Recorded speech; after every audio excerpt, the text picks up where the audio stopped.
اعوذ باللہ العظیم من الشیطان الرجیم بسم اللہ الازلی الرحمن الرحیم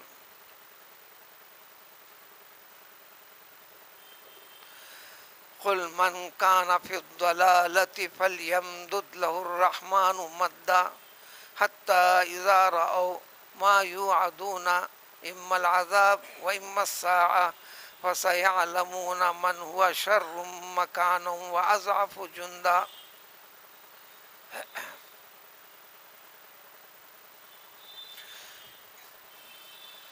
دنیا میں مگن اور مست رہنے والے ہر نبی کے زمانے میں نبیوں کی اور نبی پر ایمان رکھنے والوں کی مخالفت کرنے والوں کے سامنے اپنی دنیا داری، دنیا کی دولت، دنیا کے عہدے، دنیا کی طاقت، دنیا کی حکومت کے بل بوتے پر فخر جتاتے ہوئے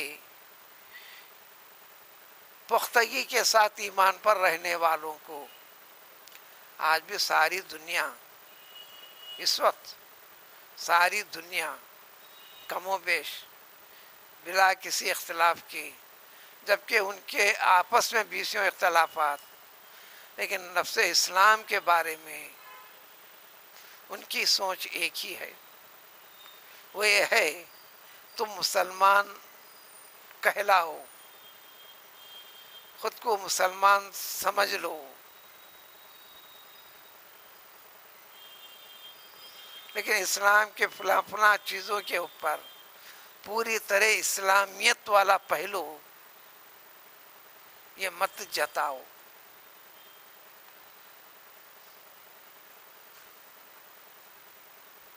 تھوڑی بھی عقل فکر فہم سے جائزہ لے، بس اسی کے اوپر ساری دنیا چل رہی ہے۔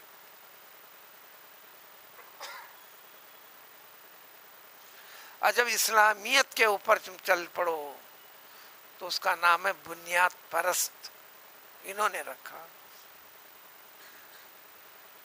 اور واقعی اسلامیت پہ رہنے والے کے لیے جب اس کو کوئی کہتا ہے بنیاد پرست، بخوشی اس کے لیے ایک اچھا لقب ہے، اور دنیاوی اعتبار سے رنج و غم کے بادل اس کے اوپر ڈھائے جائیں گے، ڈھک جائیں گے۔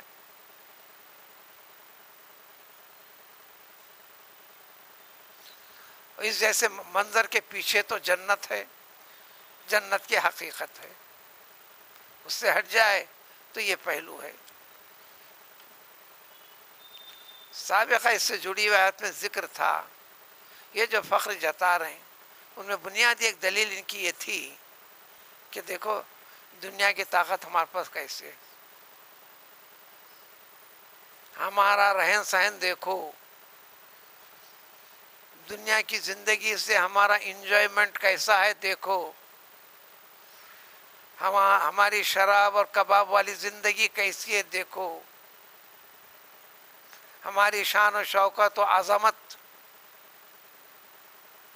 عظمت کا لفظ استعمال غلط ہے، لیکن اردو والا استعمال کر لیتا ہے تو انہیں وہ تعظیم کے معنی میں سمجھ کے کر لیتا ہے، مگر استعمال غلط کر رہا، اس لیے کہ عظمت کے معنی ہڈی کے آتے ہیں، زوئی کو زبر دینا عظامت، لیکن لوگ استعمال نہیں کرتے، تو استعمال ہی نہیں کرنا لفظ، کسی کا نام رکھنا بھی نہیں جب ان کو استعمال میں نہیں آ رہا۔ جب عظمت اللہ کہے تو کیا مطلب ہوگا؟ اللہ کی ہڈی۔ زوئی کو زبر دینے کا اہتمام کرنا، لیکن اس کو عام پبلک کے اندر یہ استعمال میں چل پڑا ہے، وہ اپنے دل و دماغ میں تعظیم کے معنی میں استعمال کرتے چلتا ہے، اس کے لحاظ سے اس کا گردن ہم پکڑیں گے نہیں، وہ اصلاح لینے کو لائے تو بتائیں گے، اے لوگوں یہ خرابی صبح سے شام تک ہر مسجد میں 5 مرتبہ چیخ چیخ کے چلا چلا کے پکڑ پکڑ کے عنوان بدل بدل کے، کس کے دماغ میں گھسی بات، کس کی اصلاح ہوئی؟ غور سے جانچو، بتانے والے کی خود اصلاح نہیں ہوئی. وجہ کیا ہے؟ وہ سننا نہیں چاہ رہا، وہ فارمیلٹی پوری کرنا چاہ رہا.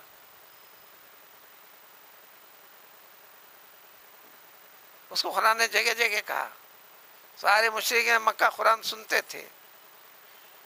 رسول اکرم صلی اللہ علیہ وسلم کیا فرماتے تھے؟ صرف قرآن سناتے تھے. ساری گفتگو قرآن کی تھی. سنتے تھے، سننے کے لیے پیچھا کرتے بھی تھے، مگر سننے کی غرض سے نہیں، جاننے کی غرض سے نہیں، اصلاح کی غرض سے نہیں. اباؤ 99% کم و بیش. میرا خیال غلط ہو سکتا ہے لیکن میں اپنے حد تک اس کو صحیح سمجھتا ہوں. بس یوں ہی ایک آواز سننا نکلنا، سننا نکلنا، سننا نکلنا. ہاں، جو جاننے کے لیے کان تیز کر کے معلوم کرنا چاہتا ہے، اس کے دل سے، زبان سے، کان سے اتر کر دل کا، دماغ کا حصہ بنتا ہے. تو اس لیے اس قسم کی غلطیاں عام بیان کرنے سے اصلاح نہیں ہونے والی ہیں، اصلاح ہونے والی نہیں. ایک صاحب اصلاح کرنے کے لیے مسجد ٹھگی جیل میں جمعے کے دن کہنے لگے، ابھی 2 دن ہوا وہ مولانا کا انتقال ہو کر، اتفاق سے مسجد جمعہ میں چلے گئے. محمد علی صاحب امام تھے، اب ان کا انتقال ہو چکا. وہ کتاب دے کر خطبہ پڑھتے تھے. حیدرآباد کی طباعت میں کم و بیش بہت ساری غلطیاں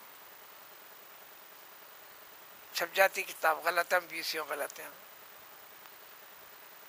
وہ دیکھ کر پڑھی جانے والی کتاب کے اندر اعرابی غلط تھی، معنی کے اعتبار سے فرق پڑتا تھا. جمعے کے خطبے میں صلاۃ صحابہ کے اوپر پڑھتے ہوئے عشرہ مبشرہ پڑھے. نماز کے بعد مولانا نے کہا، جا کے ملاقات کر کے، ماشاء اللہ آپ کی آواز اچھی ہے، فلاں فلاں فلاں ہے، آپ خدیم سے کر رہے ہیں. ایک درخواست سے اس لفظ کو عشرہ مبشرہ کے بجائے عشرہ مبشرہ پڑھ لیے تو اچھا ہے. عشرہ مبشرہ کے ترجمہ ہوتا ہے لوگوں کو تم لوگ جنتی، تو جنتی، تو جنتی، تو جنتی بول کے بشارت دیتے پھرنے والے صحابہ. ایسا ہے نہیں. مبشر پڑھے تو، مبشرہ پڑھے تو رسول اکرم صلی اللہ علیہ وسلم نے جن 10 صحابہ کو اس دنیا کے اندر جنت کی بشارت دی تھی، ان کے اوپر بھی اللہ تعالیٰ کا درود و سلام، اللہ کی رضامندی یہ ہے. ابھی انہوں نے پڑھا عشرہ مبشرہ، یہ ذکر کیے تو امام صاحب سے تو ہاتھ ملانے کے لیے جمعے کے دن رہتے ہیں لوگ. انہوں نے جب کہنے لگے تو نوجوان کا مجموعہ بھی رہا. انہوں نے کہا فوراً، اجی کتاب لاؤ جی. کتاب لائی گئی، اس میں برابر عشرہ مبشرہ شین کو زیر ہے. اب کیا کریں گے اس کو؟ اب امام صاحب کی تائید میں چند نوجوان فوراً آسین پہ چڑھانا شروع کر دیے، ہمارے امام صاحب کو کرتے. اب انہوں نے کہا اب خیریت جوتے کھانے سے بچنے کے لیے ہے. ہاں بالکل امام صاحب صحیح، آپ لوگ ہاں صحیح، مل کے نکل پڑے.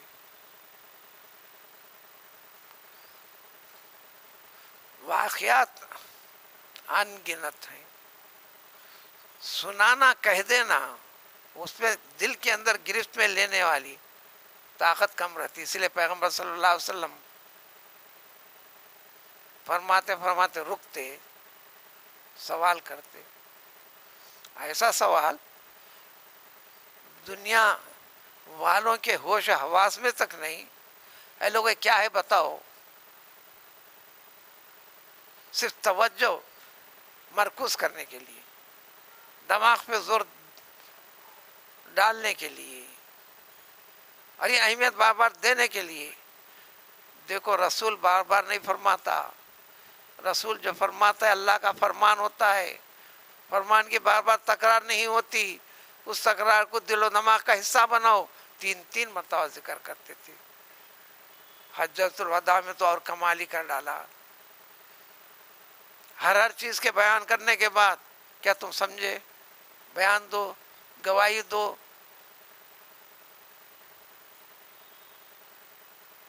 1,14,000 سے زیادہ صحابہ کا مجموعہ حجۃ الوداع میں تقریر کرتے ہوئے باواز بلند کہنے لگا کہ اے رسول اللہ، ہم گواہی دیتے ہیں آپ نے دین کی بات ہر ایک ہم کو بتا دی، ہم نے سنا، ہم نے یاد کر لیا. پھر بھی تاکید فرمائی، جب سن لیا نا، ریپیٹ بھی کر رہے ہو، ایک نصیحت یاد رکھو، سننے کے بعد جو نہیں سنے ہیں، جو اس مجمع میں نہیں ہیں، ان سے جب جب ملاقات ہوتی تو میں نے یہ سنا ہے ایسا یہ سنا دینا. پھر یہ فرمایا بہت سے بار ایسا ہوتا ہے سننے والوں کے اندر حافظے کی طاقت اتنی نہیں ہوتی، بعض مرتبہ جو سننے نہیں آیا آپ سے سننے کے بعد آپ سے زیادہ یاد رکھنے والا ہوتا ہے. یہ محلے میں ایک صاحب تھے، محلہ بدل دیے، محلہ بدل دیے، گھر بھی تھا، گھر بھی خالی کر دیا. ایک طویل زمان ایک بار تفصیلات سنائے. ان کے بچوں کی شادی بیاہ کے اندر بچوں سے ملاقات کروا دیے، فلاں فلاں کروا دیے. بولے یہ کیا ہو رہا ہے؟ کہنے لگے کہ مول صاحب جتنا سنتا تھا میں، جتنا میرے دماغ میں بیٹھتا تھا، سب سے پہلے اس کی تکمیل کے لیے میں گھر میں آ کر، چاہے گھر والے یاد رکھو کہ نہ رکھو، جتنے گھر میں ہیں بیوی کو بچوں کے سامنے کہہ دیتا کہ اس بارے میں آج یہ سنا میں، یہ ہے، یہ ہے، یہ ہے، یہ ہے، یہ ہے. اور ان سے سن کر ان کے بچوں سے ملاقات ہو تو سب کے سب سنانے لگے کہ فلاں چیز فلاں چیز فلاں چیز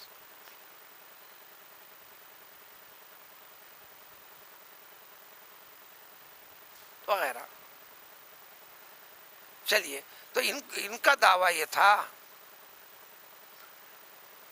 کل جو بات جا کے ٹکی تھی، ہماری دنیا دکھنے کے اعتبار سے دیکھو ہمارا رہن سہن، ہم اسمارٹ کیسے ہیں، ہماری سواری کیسی ہے، ہمارا رہن سہن کیسا ہے، ہماری بلڈنگیں کیسا ہے، ہمارا اقتدار کیسا ہے.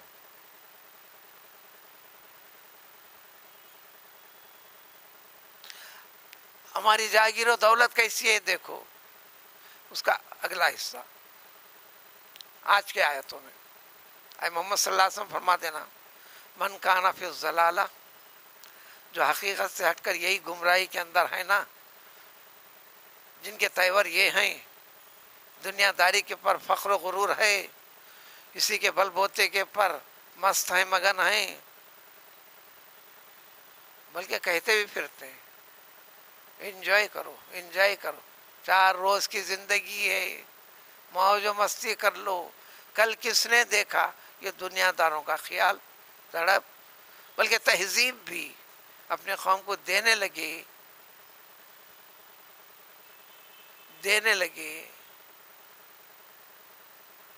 اور اپنی تہذیب کے پھیلانے، معاشرے کی غلطیوں کا اصلاح کرنے کا جو ذریعہ انہوں نے فلمی دنیا کو بھی بنایا، اس سے بھی یہ کہنے لگے ہنستے گاتے یہاں سے چلو، دنیا کی تم پرواہ نہ کرو، ناچو کھیلو کودو، اس کے سوا اور کچھ بھی نہیں دیے. ورنہ اقوام متحدہ کے ایک رول کے تحت فلمی دنیا ہے، اس کے رول ہیں. اگر اس کے رول کا ضابطہ کریں گے تو آپ سمجھیں گے کہ ہدے کو فلم دیکھنا ضروری ہے. عملی اعتبار سے اس کے ذریعے سے تباہی زیادہ ہوئی ہے، اصلاح کم ہوئی ہے. معاشرے کے اندر خرابیوں کو عملی نمونہ بنا کر پیش کر کر اس کا نتیجہ کتنا بھیانک ہوتا ہے یہ بتا کر اس کو رد کرنا، سچائی کی کامیابی کیسے ہوتی ہے اس کو ظاہر کرنا، اس کے تحت رول اور قانون بنے ہوئے ہیں. لیکن سدھار کی جگہ بگاڑ ہی بگاڑ. چلیے، تو اے محمد صلی اللہ علیہ وسلم کہہ دینا ہے نا، اللہ نے فرمایا کہ جتنے لوگ اس گمراہی کے اندر خیال میں ہیں، کہو رحمان ان کی خوب مدد کرے. اللہ فرمانے رحمان. یہاں ایک چیز بتانا ہے، تنگ ذہن مسلمانوں کو بھی سمجھا دینا ہے. اللہ تعالیٰ کی رحمت سے مسلمان کے ساتھ خاص نہیں ہے، یہ اور بات ہے کہ اس کے ساتھ خاص الگ ہے. غیر مسلمان کے ساتھ بھی وہ رحیم مہربان ہے، سب اس کے بندے ہیں. ایک باپ اپنے گھر کے چند بچوں سے بھلے ناراض ہو، لیکن بیٹے پن کی محبت اس کے دل سے ہرگز ہرگز نہیں جاتی، بھلے وہ زبان سے اس بچے کو گالیاں دیتا ہو، نفرت کا اظہار کرتا ہو، وہ ایسے چپکی ہوئی رہتی فلاں. اللہ تعالیٰ اپنے بندوں کو دور کرتا نہیں، بندہ دور ہوتا ہے اللہ تعالیٰ سے. تو دوری مت اختیار کر. دوری اختیار کرتا ہے تو تیرے لیے دور والا مقام، جس میں اللہ کی رحمت سے دوری میں ہو جائیں گی تجھے.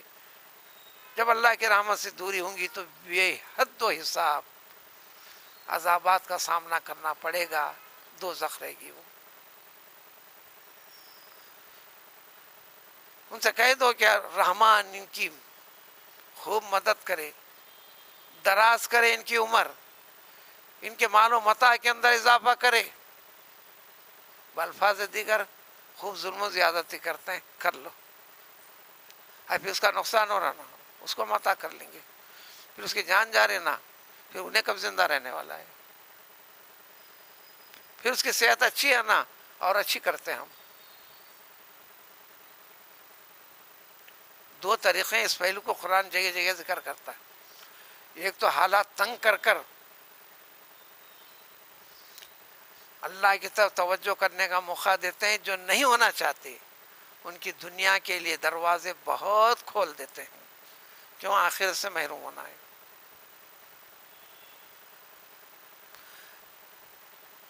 اپنی عمر دراز ہو جائے، کر لو دراز. اس زندگی کے لیے فخر و غرور کے جتنے چیزیں ہیں کر لو. حتیٰ اذا رہو، لیکن اس وقت تک ایک دن موقع آئے گا، دو شکلوں میں سے ایک شکل یا دونوں شکلیں وہ خود اس زندگی میں دیکھ لیں گے ان چیزوں کو جس کا قرآن نے وعدہ کیا ہے، کرتا رہا ہے، انبیاء وعدہ کرتے رہے ہیں. دنیا کے اندر ایک دن ذلیل و خوار ہونا پڑے گا، تمہاری طاقت، تمہاری شان و شوکت، تمہاری دولت، تمہاری مملکت، تمہارے سب کچھ، تمہارے اثر و رسوخ سب کچھ چت پڑ جائیں گے. تم میں سے بہت ساروں کو اپنی آنکھوں کے روبرو ہین حیات دیکھنے کی نوبت آئے گی، اور بہت ساروں کو تو یہ ٹائم آنے سے پہلے وہ انتقال کر جائیں گے. تو وہ لوگ دیکھیں گے، اور ان کو قیامت کے دن ان کے ساتھ کیا ہونے والا ہے سب دیکھیں گے. تم تو پاؤ گے، دوسرے دیکھیں گے. دوسری شکل سے کوئی بچنے والا نہیں. فَسَيَعْلَمُونَ، زیادہ دیر نہیں، جان جاؤ گے تم اصل مقام جو دائمی مقام ہے کہ ٹھکانے کے اعتبار سے سب سے برا کون ہے. یہ نہیں فرمایا اللہ نے مسلمان ہے وہ نہیں ہے، ایسا ہے. تم لوگوں نے دعویٰ کیا نا کون برا ہے، تمہاری یہ خوشگوار زندگی بتائے گی یہ سب سے برا ہم نے کیا، سب سے برا انجام ہمارا ہوا. وَأَضْعَفُ جُنْدًا، اور تم اپنے بل بوتے پر، طاقت اور پاور کی بنیاد پر جو چیزیں سمجھتے تھے وہ چیزیں وہ تو ساتھ نہیں رہیں گی، مال دولت حکومت فلاں فلاں فلاں. دوسرے وہ ہم کے اوپر جو تمہارے سفارش کریں گے، مدد کریں گے، آخر میں سمجھتے تھے وہ تو سامنے ہی نہیں رہیں گے. بے سہارا ہو جاؤ گے. لہذا کچھ اس طرح جیو تمہاری زندگی یہاں بھی سہارا بنے، روح قبض ہونے کے بعد تمہارا سہارا بنے، اور وہ زندگی ہمیشہ والی ہے. اور یہ سختی مصیبت برداشت کرنے والے، تنگی، اللہ تعالیٰ ہدایت اختیار کرنے والوں کے لیے اختیار کرنا پڑتا. یہ کہہ دیے کان میں گھس گئی، ہدایت والا بن گیا، مومن بن گیا، پکا بن گیا، جنتی بن گیا، ہرگز نہیں. اہتداؤن اپنی طرف سے کوشش کر کر سیدھے راستے کو پکڑنا، جد و جہد کرنا. جو ایسا کرتے ہیں اس لیے کہ وہ ویسا کر رہے ہیں تو ہم دنیا ان کی وسیع کر رہے ہیں. ابھی ذکر ہوا یہ اس طرح چلتے ہیں تو اللہ تعالیٰ ان کی رہنمائی والے پہلو میں اور اضافہ کرتے ہیں اور اضافہ کرتے ہیں. تو ایک ہی اصول ہے، کل بھی وضاحت کر دی گئی تھی، انا عند ظن عبدی بھی. میں کیا ہوں کیا نہیں بتا دیا، میں کیا چاہتا ہوں کیا نہیں یہ بھی بتا دیا اللہ نے. پھر فرما دیا یہ مت چاہو یہ چاہو، فرما دیا. اب اس کے بعد یہ جو مت چاہو اللہ نے فرمایا، بندے کی چاہت ادھر ہے تو اللہ تعالیٰ اس کو اس طرف آگے بڑھائے گا، مدد کرے گا. اس لیے کہ اللہ کی مشیت، ارادے، طاقت کے بغیر کوئی شخص کچھ بھی کر نہیں سکتا، پتا بھی گر نہیں سکتا اللہ کے حکم کے بغیر، علم کے بغیر. لیکن طریقہ یہ ہے، اس کو سمجھنا ہے. یہ بڑا خطرناک پہلو ہے، اس کے اندر بیسیوں ایمان خراب ہوا ہے. ایک مستقل فرقہ ہے، مستقل فرقہ ہے. وہ کہتا ہے صاحب لکھا ہوا سیٹنگ ہے. ایک حیدرآباد کے بھی ایک مشائخ تھے، ان کا انتقال ہوگا، مشہور شخصیت تھے. ان کی خفیہ مریضوں کی تعلیم کی، بس نوٹس کو دیکھا میں نے تو کہا میاں دیکھو ایک ڈرامہ آپ تیار کر رہے ہیں. ڈرامے کا ڈائریکٹر کیا کرتا ہے، ایک کو شریف انسان کا رول دیتا ہے، ایک کو گنڈا گردی کا دیتا ہے، ایک کو چوری کا دیتا ہے، ایک کو پولیس کا دیتا ہے، ایک کو مسخرے پن کا دیتا ہے، فلاں فلاں کرتا ہے. انہیں ویسا ہی کرنا تو ڈرامہ کامیاب ہوا.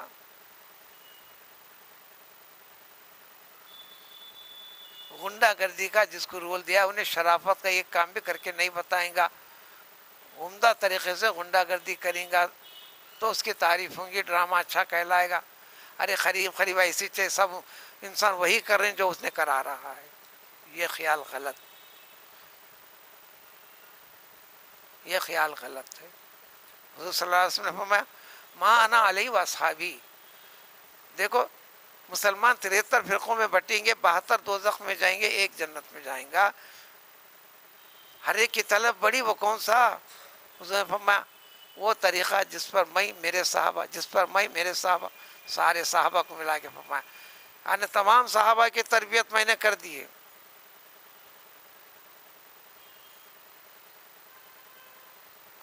تو ایک فریق اب اس وقت دنیا میں سب سے زیادہ تعداد میں یہی لوگ جگہ جگہ جگہ جگہ نظر آ رہے ہیں. وہ کہنے نہیں نہیں نہیں، یہ اہل سنت والی بات نہ کو. اہل سنت کا مطلب وہی تھے صحابہ کے ساتھ، مانا علیہ واصحابی. بلکہ صرف اس لیے کیا بنیاد سمجھنا ہے، سنت کہتے ہیں رسول اکرم صلی اللہ علیہ وسلم کی زندگی، صحابہ کی زندگی، یہ دو ملائے تو سنت. حدیث بولے تو صرف رسول اکرم صلی اللہ علیہ وسلم کے ساتھ جڑی ہوئی صحابہ کو ہٹا دینا، اسی مناسبت سے نام ہے. وہ ایک بڑا سبجیکٹ ہے. تو اللہ تعالیٰ فرماتے ہیں تو جو ہدایت کو طلب کرے گا ہم یہ کریں گے. والباقیات الصالحات، نیک اچھے عمل یہ باقی رہیں گے. باقی رہنے والے اچھے عمل کیا ہیں؟ شریعت نے جتنے چیزیں فرمائی ہیں، کہے ہیں، وہ تمام کی تمام چیزیں نیک ہیں. اس کے ساتھ ساتھ حضور اکرم صلی اللہ علیہ وسلم ایک مرتبہ تشریف فرماتے، ایک درخت کی چھوٹی شاخ گری ہوئی تھی، پتے سکے ہوئے تھے. بیٹھے بیٹھے اس لکڑی کو اٹھایا،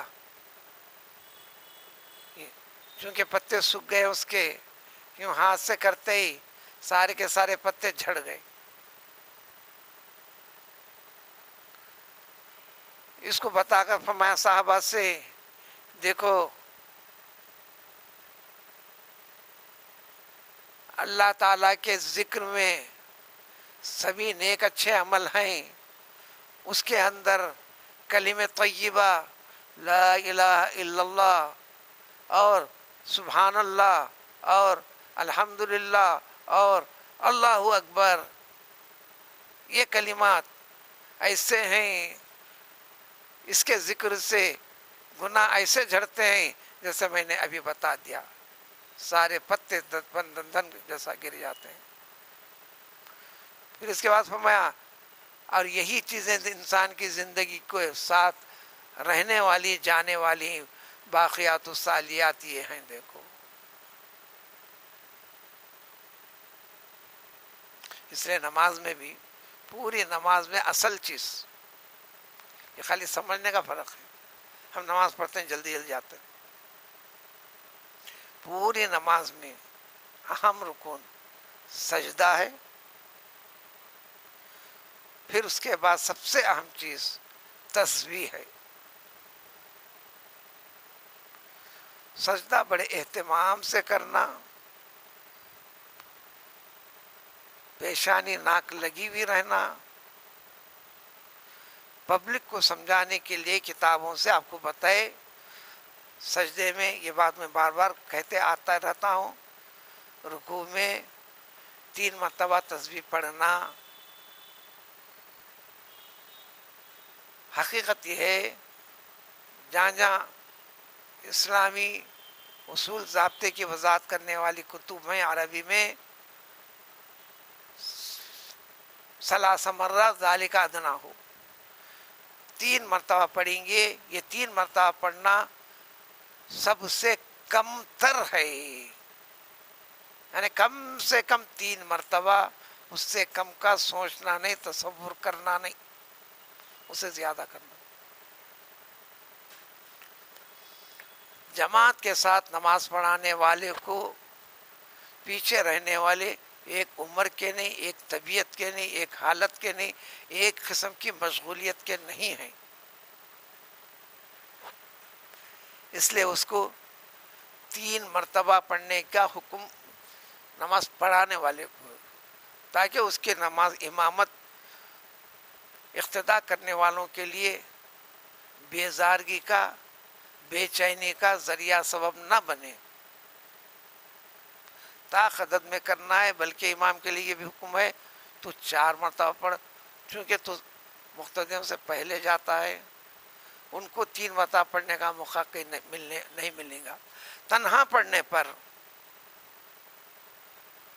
جب سن لیے ہیں کم سے کم 5 کر لو، 7 کرنا افضل ہے، 11 تک جانا، عادت ڈالنا 7 کی۔ یہ تنہائی میں، تنہا نماز میں تو اللہ کا ارشاد ہے باقیات الصالحات جو رہیں گے، باقی رہنے والے چیزیں جو کریں گا بندہ، تیرے رب کے پاس ایسے بندوں کو سب سے اچھا ملے گا، سب سے اچھا ثواب بدلہ ملے گا، اور ان کا ریٹرن یعنی دنیا کی زندگی میں کیا کیا تھا وہ فائدے کے لحاظ سے جو ریٹرن ہو رہا سب سے اچھا، بہتر، افضل ہے۔ لہذا ایمان والوں کو ایمانیات کے اوپر ثابت قدم رہو، اپنی تنگی وغیرہ کی طرف توجہ مت دو۔ جن کے پاس تنگی نہیں ہے غلط راستوں کے اختیار کرنے کی وجہ سے ہے، وہ اختیار کرے تو تم ضلالت و گمراہی ہو گئی۔ ہاں سیدھے راستے سے بھی آ سکتی ہے جد و جہد کرنے پر۔ پھر اور چند چیزیں ہیں سورہ کے ختم تک، اور ایک رکو باقی ہے، آخرت کا منظر، جنت اور جنتیوں کا ذکر، دوزخ، دوزخیوں کے احوال، اور قرآن جس کی تفصیل پیش کرتا ہے، اسی کے اوپر سورہ کا اختتام چلے گا۔ سبحان اللہ بحمدہ۔